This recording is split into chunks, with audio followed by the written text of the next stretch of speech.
Welcome back to the deep dive. Today we are focusing on a feeling, a feeling that is so common but is just so rarely said out loud. Mhm. It's that subtle, unsettling shift where it feels like the world just sort of stops seeing you Oh. simply because you've reached a certain age. And we're diving deep into a really remarkable blog post by Karrie.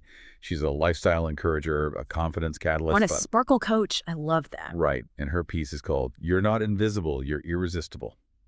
Oh, So warm and reflective, but it's also got this fantastic dose of sass. that title is basically the whole mission of this deep dive. If you've ever felt that midlife drift, whether you're 45 or 65, we want to unpack Carrie's ideas here. Yeah, to really understand why this happens, and then most importantly, get into how you can actively reclaim your own presence. Okay, so let's start with how this whole invisibility thing even shows up. Mm-hmm. Carrie calls it the strange thing that starts happening somewhere around age 40.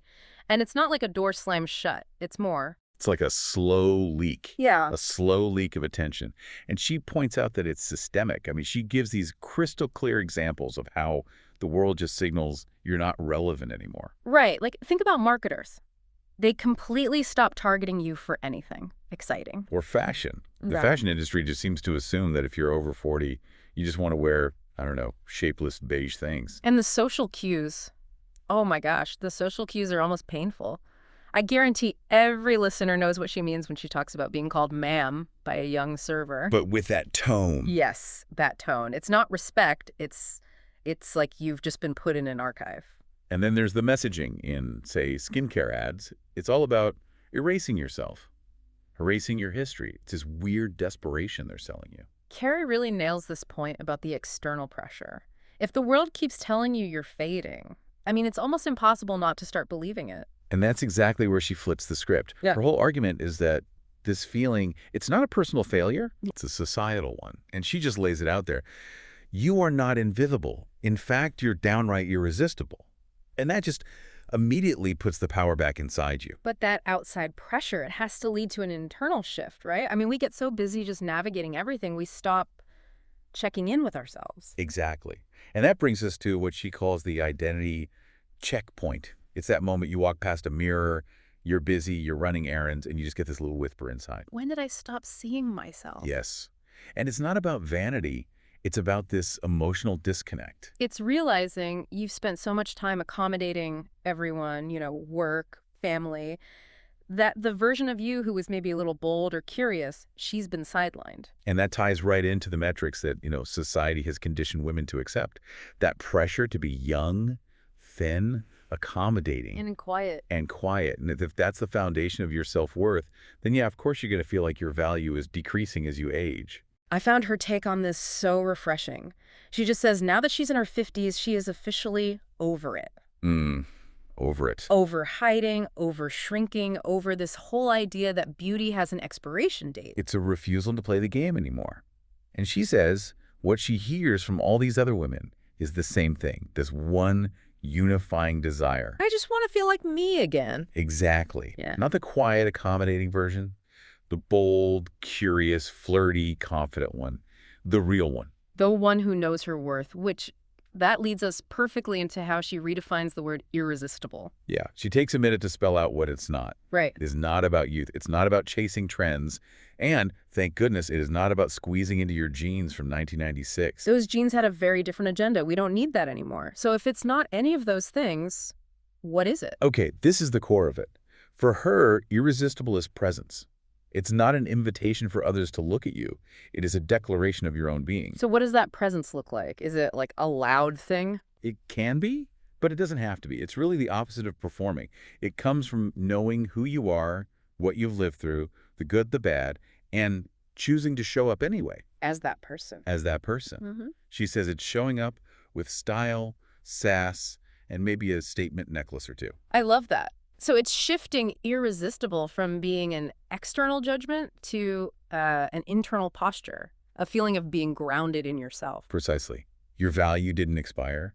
Your story is still so powerful. Your beauty didn't go anywhere. It just, as she says, got better with time. So we have to talk about how to apply this then. She has this section on the power of sparkle. And look, she sells jewelry, so there's a context. Of course. But it's clearly not just about the jewelry itself. It's about the meaning, right? The idea of visibility versus vanity. Yes, that distinction is so important. The external sparkle is an anchor for an internal feeling.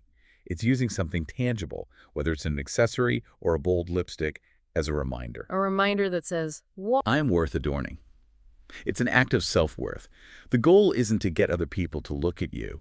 It's to make you feel bold so that you show up differently. So vanity is about asking, do you like this? Right. And visibility, in her sense, is about telling yourself, I choose to shine today. It's giving yourself permission.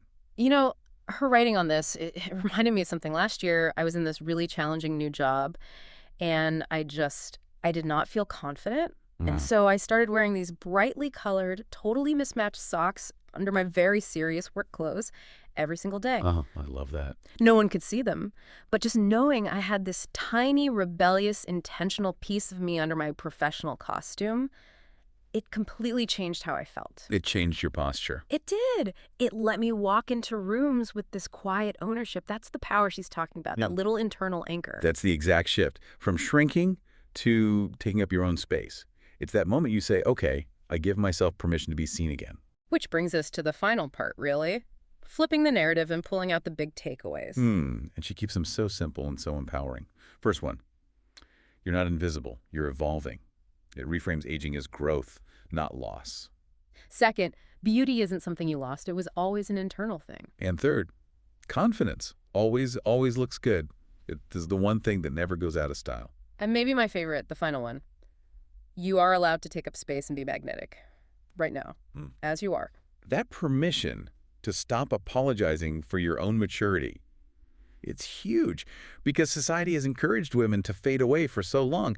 Karrie's whole message is a refusal to go quietly into some, Oversized beige cardigan. Exactly. It's a rebellion against that entire story. So what does this all mean for the person listening who came into this feeling like they might be starting to disappear? It means you have the power to change that dynamic starting today. It means, and this line from Karrie's blog just stopped me in my tracks. If the world forgot to look at you, that's not because you disappeared. It's because they weren't looking in the right direction. Wow. So the issue is with the viewer, not the masterpiece. You got it. You've been here all along, wiser, stronger, and more radiant. The goal isn't to chase their eyes. It's to turn up your own light. What a powerful way to reframe it. This is really like a manual for reclaiming your own presence. It really is. The way she blends that warm encouragement with actual actionable things you can do is just... It's magnificent. It is. And if you want to go deeper, read the full post and see more of her work, you absolutely should. You can read the full blog and discover more of Karrie's favorites and sparkle tools at thesparklelounge.com. And as we close out, I want to leave you with one last thing to think about, inspired by Karrie. Just mull this over. What is one small, intentional choice you can make today? A color you wear, an accessory, even just the way you hold your shoulders that acts as your anchor. What's the one thing that gives you permission to walk back into your own presence and just fully inhabit your current irresistible self? Go sparkle, friend. We'll catch you on the next deep dive.